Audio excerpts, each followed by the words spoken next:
Assalamualaikum warahmatullahi wabarakatuh. Baiklah, di sini saya Deme Handra dengan NIM 1907645 akan menjelaskan tentang chapter 4 Identifying and Selecting System Development Projects. Selanjutnya ada proses mengidentifikasi dan memilih proyek pengembangan sistem informasi. Identifikasi dan seleksi proyek terdiri dari 3 kegiatan utama. Pertama, mengidentifikasi proyek pengembangan potensial. Organisasi bervariasi tentang bagaimana mereka mengidentifikasi proyek. Proses ini dapat dilakukan dengan yang pertama, anggota kunci manajemen puncak, baik CEO dari organisasi kecil atau menengah atau eksekutif senior di organisasi yang lebih besar. Yang kedua, komite pengarah terdiri dari manajer lintas bagian yang berkepentingan dengan sistem. Yang selanjutnya, departemen penggunaan, di mana kepala unit peminta atau komite dari departemen peminta memutuskan proyek mana yang akan diajukan. Mengklasifikasikan dan memeringkatkan proyek pengembangan sistem informasi. Kegiatan utama kedua dalam proses identifikasi dan seleksi proyek berfokus pada penilaian manfaat relatif dari proyek-proyek potensial. Memilih proyek pengembangan sistem informasi. Kegiatan terakhir dalam proses identifikasi dan pemilihan proyek adalah pemilihan proyek yang sebenarnya untuk pengembangan lebih lanjut. Pemilihan proyek adalah proses pertimbangan proyek jangka pendek dan jangka panjang dan memilih yang paling mungkin untuk mencapai tujuan bisnis. Selanjutnya, deliverable and outcome. Hasil utama dari bagian pertama fase perencanaan adalah jadwal proyek pengembangan sistem informasi spesifik yang berasal dari sumber top-down and bottom-up untuk pindah ke bagian selanjutnya dari fase perencanaan, inisiasi, dan perencanaan proyek.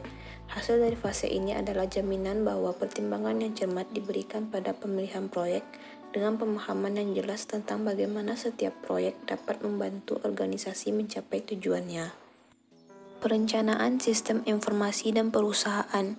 Kebutuhan untuk identifikasi dan pemilihan proyek sistem informasi yang lebih baik sudah jelas terlihat ketika kita mempertimbangkan faktor-faktor seperti berikut. Yang pertama, biaya sistem informasi terus meningkat dan mendekati 40% dari total pengeluaran di beberapa organisasi. Yang kedua, banyak sistem tidak dapat menangani aplikasi yang melintasi batas organisasi. Yang ketiga, banyak sistem sering tidak mengatasi masalah kritis bisnis secara keseluruhan atau mendukung aplikasi strategis. Yang keempat, redundansi data sering di luar kendali dan pengguna mungkin kurang percaya diri kualitas datanya. Yang kelima, biaya pemeliharaan sistem tidak terkendali karena sistem yang lama tidak direncanakan dengan baik harus terus-menerus direvisi. Yang keenam, penundaan aplikasi seringkali diperpanjang 3 tahun atau lebih dan membuat pengguna akhir frustasi dipaksa untuk membuat atau membeli sistem mereka sendiri. Seringkali membuat database yang berlebihan dan sistem yang tidak kompatibel dalam prosesnya. Selanjutnya, perencanaan strategis perusahaan. Prasyarat untuk membuat keputusan pemilihan proyek yang efektif adalah untuk mendapatkan gagasan yang jelas tentang di mana sebuah organisasi, visinya tentang di mana ia ingin berada di masa depan, dan bagaimana membuat transisi ke keadaan masa depan yang diinginkan. Gambar ini menunjukkan sebagai proses 3 langkah.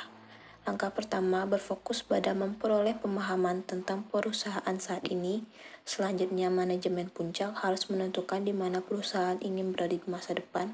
Dan akhirnya, setelah memperoleh pemahaman tentang perusahaan saat ini dan masa depan, rencana strategis dapat dikembangkan untuk membantu transisi ini. Perencanaan sistem informasi. Proses perencanaan kedua yang dapat memainkan peran penting dalam kualitas identifikasi proyek dan keputusan pemilihan disebut perencanaan sistem informasi atau ISP. ISP adalah sarana yang teratur untuk menilai kebutuhan informasi suatu organisasi dan mendefinisikan sistem informasi, database, dan teknologi yang akan memenuhi kebutuhan tersebut. ISP adalah proses top-down yang memperhitungkan kekuatan luar industri, ekonomi, ukuran relatif dan wilayah geografis, dan sebagainya, yang sangat penting bagi keberhasilan perusahaan. Ini berarti bahwa ISP harus melihat sistem informasi dan teknologi dalam hal bagaimana mereka membantu bisnis mencapai tujuannya seperti yang didefinisikan selama perencanaan strategis perusahaan. 3 aktivitas utama dari proses pemodelan ini ditunjukkan pada gambar. ISP adalah proses 3 langkah di mana langkah pertama adalah menilai aset terkait informasi sistem, saat ini sumber daya manusia, data, proses, dan teknologi. Selanjutnya, cetak biru target sumber daya ini dikembangkan. Cetak biru ini mencerminkan keadaan sumber daya masa depan yang diinginkan, yang dibutuhkan oleh organisasi untuk mencapai tujuannya, seperti yang ditentukan selama perencanaan strategis. Akhirnya, serangkaian proyek terjadwal didefinisikan untuk membantu memindahkan organisasi dari saat ini ke keadaan yang diinginkan di masa depan. Aplikasi perdagangan elektronik mengidentifikasi dan memilih proyek pengembangan sistem. Mengidentifikasi dan memilih proyek pengembangan sistem untuk aplikasi perdagangan elektronik berbasis internet tidak berbeda dengan proses yang diikuti untuk aplikasi yang lebih tradisional. Meskipun demikian, ada beberapa pertimbangan khusus ketika mengembangkan aplikasi berbasis internet. Di bagian ini kami menyoroti beberapa masalah yang berhubungan langsung dengan proses mengidentifikasi dan memilih proyek pengembangan sistem terkait internet. Selanjutnya, dasar-dasar internet. Nama internet berasal dari konsep internet working, yaitu menghubungkan komputer host dan jaringannya untuk membentuk jaringan global yang lebih besar. Dan pada dasarnya itulah internet jaringan besar di seluruh dunia yang menggunakan protokol umum untuk berkomunikasi satu sama lain. Internet berdiri sebagai representasi paling menonjol dari jaringan global, jaringan yang paling berhubungan termasuk komputer besar dan kecil, tablet, dan smartphone.